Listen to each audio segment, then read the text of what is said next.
Hey guys, welcome to the Liberal Hive Mind, a channel solely focused on exposing the abundant hypocrisy of the left. Well, that was fast. I guess we could call it the Trump bounce back. I've been telling this to people for years, never count Donald Trump out. And also at the same time, never underestimate the Democrats' ability to screw something up. And well, recently we've been seeing them attempt to manufacture this ridiculous narrative that the Trump administration is already crashing the worst 100 days of any presidency ever. And some people bought it, but slowly but surely it seems as though it's starting to hit them real hard that this is yet again another bogus left-wing narrative that's biting the dust. We were right again. They paraded out all their fake pollsters, but they can only live in their little alternative reality for so long until reality starts a knocking on the freaking door, and then boom, here we are once again, narrative collapse. The Trump administration is not flailing. The Trump administration is thriving, and in fact the Trump administration is doing so well that despite the constant wall-to-wall, morning through night negative coverage, they're staging a massive comeback from the fake news polls. Even CNN can't deny it, and that's saying something considering they're the ones who are manufacturing the trend. Donald Trump is back, baby. Although I guess technically they're admitting that he was never really gone. Let me show you guys exactly what's going on here. We got some stuff to get into, so let's roll the tape. Alright folks, I've been thinking about ways that I could present this first clip, and I think I found the proper words. Let's present this clip by saying, womp womp womp. I think it's time for a bit of a reality check, right? We were going to late April.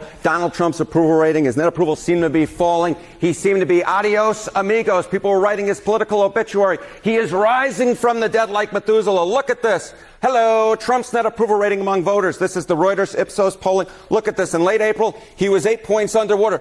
But look at where he was in the most recent poll among voters. He's up 7 points to a -1 point net favorability rating. This is not the picture that I think a lot of people were thinking that we would be painting in late April. I think a lot of people expected his approval rating to keep dropping, but at least according to Reuters Ipsos, it's in fact rising. Oh, would you look at that? Even the Reuters/Ipsos poll is starting to shift. They're one of the most establishment-friendly pollsters out there. If you need a bad number for Donald Trump, then look no further than Reuters and Ipsos, or maybe take a gander at Morning Consult or YouGov/The Economist, and you'll get your anti-Trump fix for the night. Ooh, Donald Trump is down to 15 points? Well, that reinforces my Trump-deranged worldview now, doesn't it? Seems like this feedback loop that's been going on for the last 10 years. Yeah, well, back in April, Reuters Ipsos had Donald Trump sitting at a -8 net approval. And now fast forward, a month? He's jumped 7 points in that poll, now sitting at a -1. And you know exactly what that means. His -1 with Reuters Ipsos likely indicates that he's probably +4, 5, or 6 in reality. And I love how CNN's Harry Inton said, "This is not the picture that we expected to be painting in late April." Who's we, Harry? I'd really like to know. Maybe speak for yourself. Maybe you bought your own BS. You bought the propaganda that you were being paid to peddle, but the rest of us, this is exactly what we were expecting. In fact, I went on the record probably a month ago predicting this exact outcome. There's a fear-mongering campaign going on right now, I essentially stated. They're creating this artificial scandal. His approval rating will artificially go down in all the worst pollsters, but just pay attention to Rasmussen and a couple other key pollsters, and you could tell it's really not as bad as they're suggesting, and likely they're calling all of this a failure before he's even had the ability to implement his plan. I mean, a tariff hadn't even hit yet, and it was all out tariff pandemonium. And so I said, give the president some time. Usually, we're talking economics, deal making, that's his strong suit. I'm assuming something good's gonna happen here. Give him a chance, and then we'll likely see him bouncing back, and that's exactly what's happening. But obviously, they can't wrap their heads around that. Donald Trump is not a politician. He's a businessman, and businessmen have this unique ability to adapt, to adjust. As I've stated previously, Donald Trump is malleable. He's intellectually malleable. That is one of his strongest attributes as a politician. It's what sets him apart. He reads the room, figures out what it is that people like, what they don't like, what they're looking for, and then he gives it to them. And in terms of deal making and strategy, he's strategic. He'll shift where he needs to. But the whole media spin was that Donald Trump was committing to this destructive agenda that was going to tank the American economy, and he wasn't going to pivot. It was going to be 90% tariffs on everyone. But again, back then I said the same thing. If things start to really go bad, the Trump administration is going to pull back. They're going to fine tune, they're going to pause, leverage, and that's exactly what they did. He applied the pressure, he pressed on the gas gas a little bit, then let go, maybe hit the brakes at one point, then applied some more pressure, and the whole purpose was to flex that might, say, look, we'll deal a little damage here. Who can sustain it? Who's going to blink first, us or you? And in every single case, America is not going to be the first to blink. America is standing on the strongest foundation. And so the Trump administration got people to negotiate and then extracted concessions. That is the beauty of Donald Trump. And it's also, I think, the reason why Democrats can't compete, because they're so ideologically rigid. It's like this cult level commitment to whatever the most woke ideas are, or to whatever the opposite of Donald Trump is. And when Democrats commit to something, I mean, boy, do they commit. Trump's here trying things, pulling back, saying, oh, you know what, that's not working, we're going to drop that, and then even sometimes taking ideas from the left, maybe not executing them in the same way or taking the full idea, but he's taken some things from right and left, and he's developed a platform that politically is kind of all over the place, at least if you're adhering to what is right, what is center, and what is left, or what has been right, left, and center over the last couple of decades. Trump's all over the place because he commits to what he thinks is a good idea, not to whatever is the doctrine of the right and the doctrine of the left. And the Democrats just can't operate on that same level. No, for them, it's just absolute commitment to whatever the party leaders say, or to whatever the university academics dictate as the stance. Scott Jennings actually spoke about this. And why are they angry? Because the party isn't